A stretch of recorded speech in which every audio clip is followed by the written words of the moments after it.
I'm not on social media, but people do share what's out there with me, and sometimes I'll be curious and scroll down and not look only at what was sent to me. And sometimes I'll see nasty things said about me. I don't care. I mean, if you were to care about those all the time, you would go mad. So personally, I honestly don't think you need to explain yourself, but my co-commissioners feel otherwise, so I will let you Thank you, Chair. Thank you, Commissioners. With regards to the demeanor, I've reached a point emotionally where I would rather laugh or smile at the circumstances, as serious as it is, than cry. And I don't want to seem like I'm a victim by crying while I'm trying to assist the Commission in their findings. So I do ask for understanding that it has been a very tough road, and I'm choosing not to be emotional. So if I do smile or if I do laugh under certain serious topics, please forgive me. I don't think it's the Commission's forgiveness that you're seeking, but you see. To the public at large. It also, it came across, or the comments were that I was being vindictive and I was enjoying the downfall. I was not. When I speak about certain things, I remember the circumstances in which, and I will explain that aspect and what was done and what was said and how it was said. And so I try to rather laugh about it than cry about it. What I will say to you is that with comments on social media, my sense is that you can never win, even where preponderantly comments are positive. There will be the few negative comments. If you let those get to you, then you are in trouble. I think it was more the response of the office I have to return to. Or the office. I think Ms. Sigels mentioned social media. It's both, but yeah. I mean, obviously they're also reading it, and I'm getting messages from the office. So I assume asking for, what did you say, pardon? No, I'm not sure of the word you use. Forgiveness. Forgiveness. I'm not sure that that's directed to us, because I don't think there's anything to forgive. Yeah, I see my colleagues nodding. So from where we are sitting, we see you've not done anything wrong. Thank you. Thank you, Chair. So thank you, Commissioners. Those who may be of the view that you did wrong, they do hear you. I hope they will forgive you. Thank you, Chair. Thank you. Thank you, Chair. And then the second aspect, the third aspect regarding the why me question, you wanted to elaborate and go back in time earlier than the first section 27.1. Correct. Chair, Commissioners, I started at IDAC, or when it was still ID, on the 1st of March 2023. I did indicate that I was given alphabet soup in the sense that we were short-staffed and I was given a lot of projects. By the end of April, I had already, I was in the process of finalizing 2 investigations and drafting charge sheets, etc., for 2 matters in under 8 weeks or 7 weeks. And after speaking to my former DDPP, he reminded me that, or his words were, once you started showing your grit, Mr. Perumal's team, the Eastern Cape team, had approached Advocate Johnson and asked that I now join their team as a prosecutor. And why is it called the Eastern Cape team? When I started, they were still under secondment, and they were being housed in a DPP's office in Eastern Cape. They were not permanently based in Pretoria. They are still not permanently based in Pretoria. They still do travel. So we refer to them, or they were referred to as the Eastern Cape team. There was a prosecutor that was dealing with all their matters, and it was 13 matters that had been placed on the roll already. And when I got the SMS or the WhatsApp, it was not from Advocate Johnson directly. It was from the senior state advocate on those matters, who had informed me it is an instruction of the ID that you are now placed on this team in these matters. I had approached my deputy director, sorry, and I'd asked him, but now you're adding, I've already got 7 cases that are mine that I now need to work on, and I'm being added to matters that are already on the court roll that I have to play catch up. And I was told it's the ID's instructions.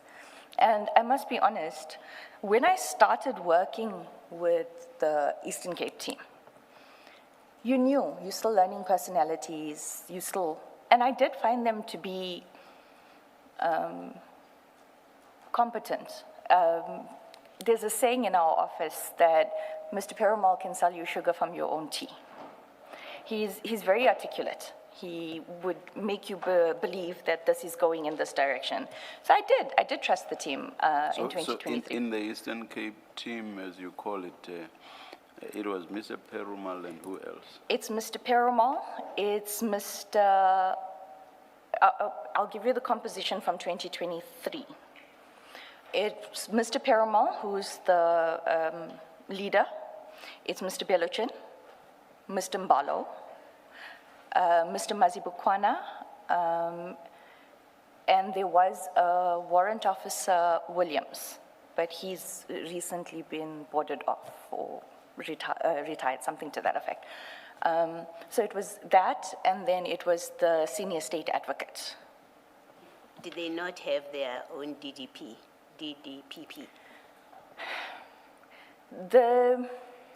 I alluded to it, but I will address it now.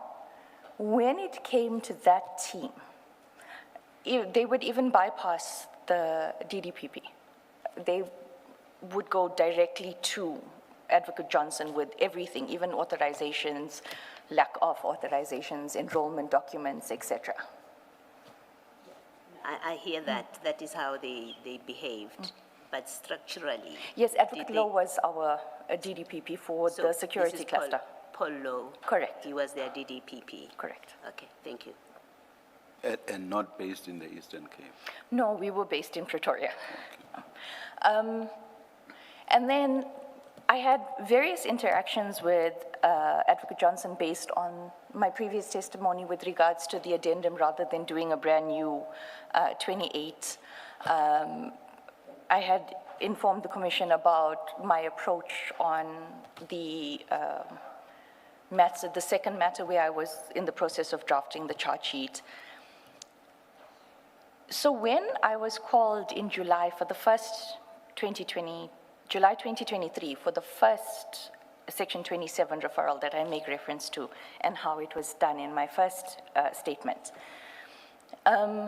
it was myself and another state advocate who started on the same day as me. We both started on the 1st of March 2023, and he's a very good prosecutor.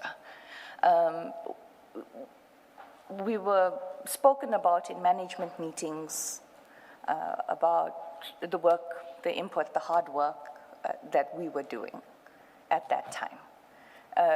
It is in July 2023 that I realized that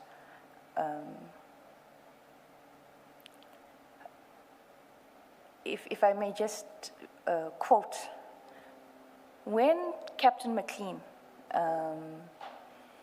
found out that I was going to be working with Advocate Johnson so closely and with the Eastern Cape team, because he had previously worked with them, and because I was working on multiple matters with him, he called me aside and he spoke, we had coffee, and he said to me, "You're naive."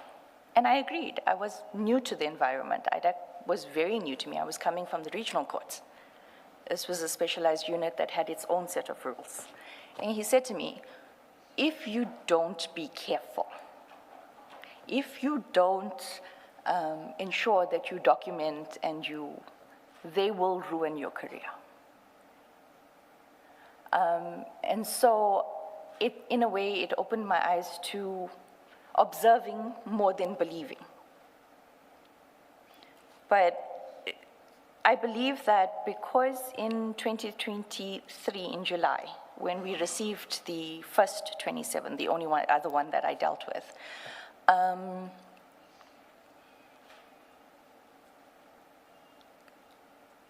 I had the support of Binang Tumane, or Tumane Binang, and Mansara Peso. So whenever Mr. Perumal tried to deviate or tried to, what is the word that Mr. Rapeso used? Run tricks. The three of us backed each other to ensure that the investigation was in line and lawful. So when I spoke about being chosen for this diversion project, in hindsight, now that I've looked at all the evidence and I've replayed conversations between myself and Advocate Johnson as well as Mr. Perumal, I am of the opinion that they were attempting to groom me into a prosecutor that would follow that line of march. And when you say that line of march, what do you mean? Do as you're told, but prosecute with the skill that you have. Okay, so basically Mr. Perumal would be calling the shots and you must just do the prosecutorial aspect of it. Utilize your skill, but don't ask questions. Correct. Okay. That is, in hindsight, that is how I'm sitting back and looking at it. And I will elaborate on why I say this and the things that were said to me towards February 2025 when we start with my statements. You referred to Mr. Binang and Mr. Rapesu. So they were part of the Perumal team that you are now being roped into? No. One of the bones of contention in 2023 already was that when Advocate Johnson compiled the team for the 27 in 2023, she had completely excluded Mr. Perumal's team members or the subordinates. And she had handpicked Mr. Rapesu and Mr. Binang. At that point, they were reporting to Mr. Rulof, or Colonel Rulofsa. They later started reporting to Mr. Perumal, and then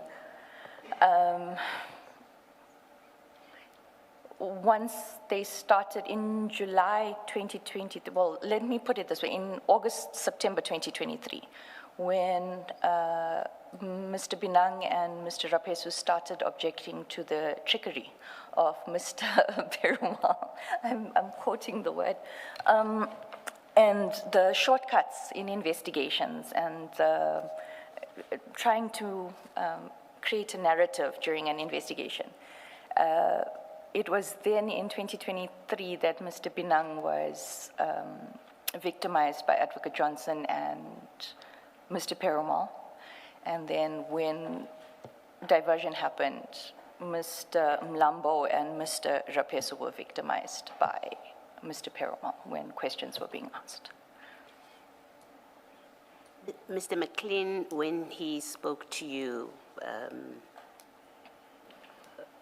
he must have said why. Did he say why? He says to you, be careful, they will ruin your career, you're being naive. He didn't go into great detail. He just said that they are dangerous people and they don't follow the rules. I'm paraphrasing. He didn't speak to anything in particular that was happening in the environment that makes him say, they're dangerous people, you have to be careful, they'll ruin your career if you are not careful. Am I allowed to not answer that? Well, I guess Yes, there was. of interest and relevance to us, or at least to me, is how far back do the problems, the kind of things we are looking at now, even if not specific to these facts, but is there an institutional problem? This about crime intelligence and General Masemola, are these isolated, a new development when IDAC has been playing by the rules and doing everything right by the book until recently, November 2024, leading to now? So the warning from Mr. McLean seems to suggest that there were concerns already by the time you joined. Confirm. And I did make mention of it in my statement, my first statement.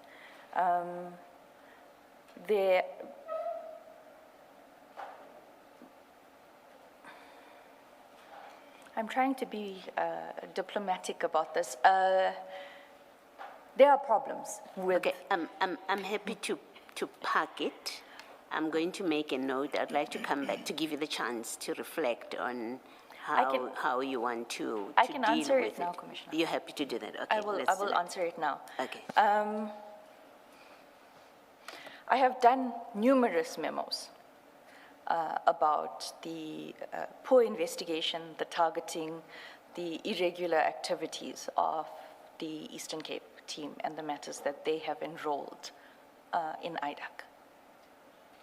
I also said to the commissioners last week that I recently, when I fought to receive the actual document, the docket, I found, myself and my co-prosecutor, we found documentation hidden in the C-clip that actually exonerated the accused, and we did a memo for the charges to be withdrawn in totality. I've also alerted Advocate Johnson in writing to the fact that multiple matters that are enrolled by Mr. Perumal's team within the IDAC space under Advocate Johnson's control from 2022 do not have the proper authorization. All right. Thank you. We'll leave it for now. Thanks. Ms. Ramsamy, Mr. Perumal and Mr. Beluchan, they were there before Advocate Johnson's appointment? Correct. Okay, so she found them there? Correct. Okay. Your realization that what was required of you was a pliable or a malleable prosecutor, was that as a result of the caution by Mr. McLean, or was it your own realization? Captain McLean gave me the warning in April 2023, May 2023. I chose to accept the warning and proceed with caution, but to also make up my own mind.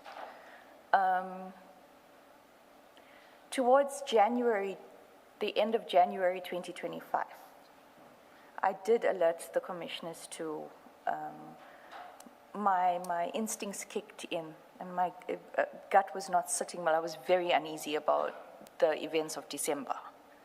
But in January 2025, I came to the conclusion that I was just a puppet. In the 27 referral from 2023, after the prosecutor, the other state advocate was removed and the deputy director came on board, he provided a very firm hand to the investigations and the manner in which the investigation was conducted, to a point where Mr. Perumal would remind Mr. Mr. Binang and Mr. Rapesu that he is their commander. So the fact that I had strong support in the form of senior, that is why I was not completely alerted to what was happening at that point. I must also make it very clear that when I did stand up to Mr. Perumal about that 27 referral, and I cannot speak to the aspect that I spoke up, or I stood up about, because it is sub judice. Advocate Johnson sent me an email and instructed me that I had to reply to gossip, office gossip, in the form of a memo. And preceding that meeting where myself and Mr. Binang informed Advocate Johnson of the problems that Mr. Perumal, or the wrongdoings that Mr. Perumal was attempting to proceed with. That is what I spoke about, where I was made redundant for 9 months. I was insulted by Advocate Johnson in open meetings. I was basically told to, her words to me were, well, you'll have to prove yourself to me now after this, Drew. All right, thank you. Thank you, Chair. Sorry, one last aspect. Yes. Sorry. Actually, it's two. When Advocate Johnson called me into the meeting to hand me the Fadil Adams referral, one of the first things, because she sensed that I was standing and I didn't speak, I just said, morning, Mama, and I stood. And she said, no, sit, I just want to talk to you. I want to tell you, you and I, we were played against each other by Binang. So that was what I was told on the 5th of December, after being redundant for 9 months.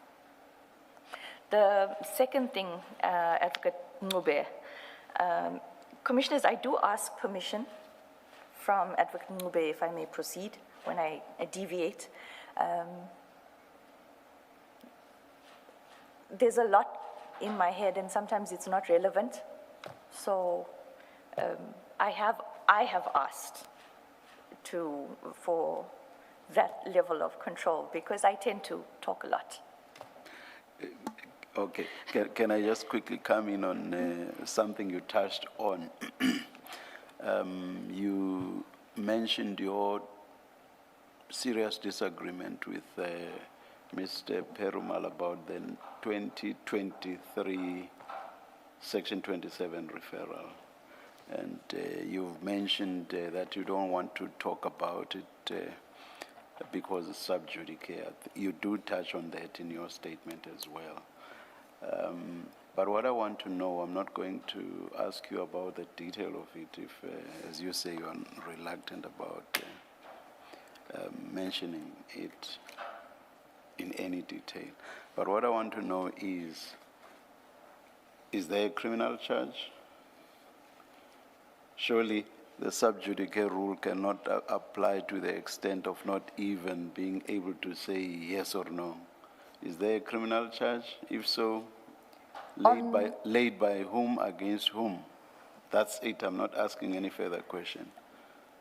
A criminal charge with regards to the 27 referral?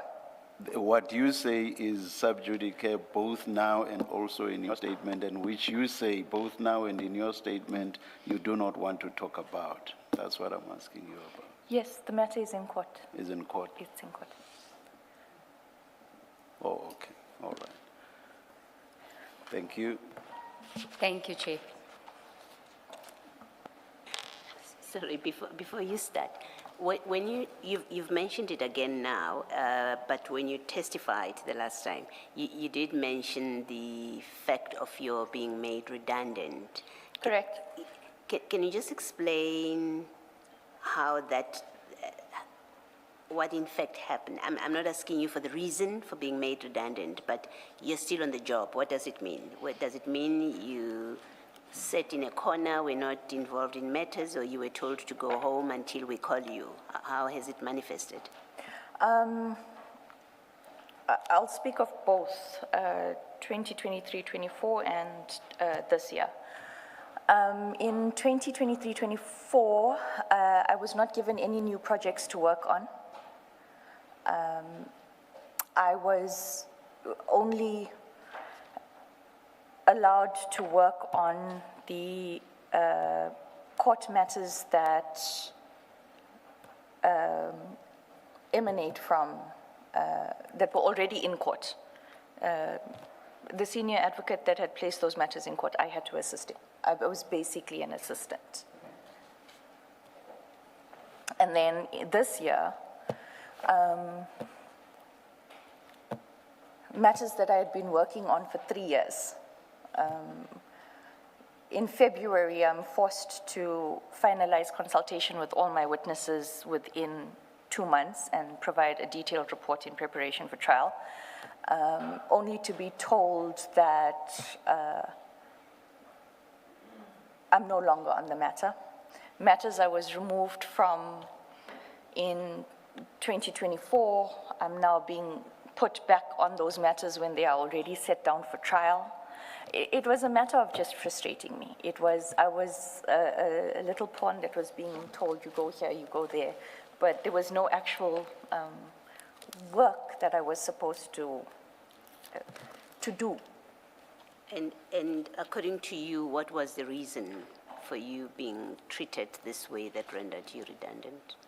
What were you said, or what did you understand to be said you've done wrong? There was a meeting in February this year, and Advocate Johnson asked the project manager to record it and give it to me.